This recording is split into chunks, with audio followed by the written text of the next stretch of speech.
dimanche de Carême, je vous propose de méditer la parabole de la drachme perdue. C'est une parabole que le Seigneur emploie pour nous parler encore une fois de la miséricorde divine.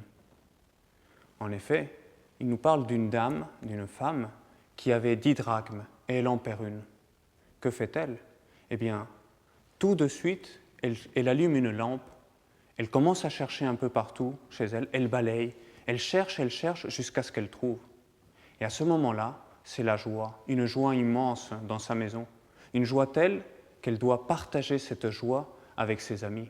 Elle leur dit « Réjouissez-vous avec moi parce que j'avais perdu cette drachme et je l'ai retrouvée. » Le Seigneur, je pense, veut nous faire comprendre quelle est la joie, une joie immense de Dieu le Père lorsqu'il nous pardonne nos péchés, une fois et une autre.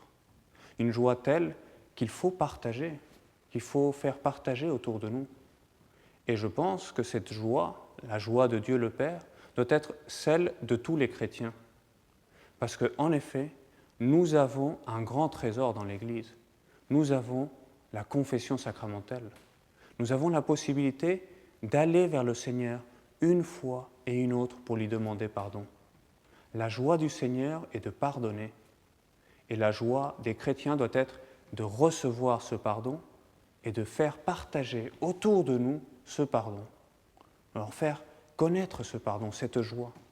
Alors je me disais, en suivant un peu cette indication que nous donnait le pape François dans son exhortation Evangelii Gaudium, qui disait que la joie des chrétiens doit être de partager la miséricorde divine, je me disais qu'une bonne chose serait que lorsqu'on ira se confesser pendant le carême, eh bien, on fasse l'effort de manifester davantage notre joie de nous être confessés autour de nous, avec nos parents, avec nos proches, nos enfants, vos collègues, qu'ils voient la joie que vous avez de recevoir le pardon.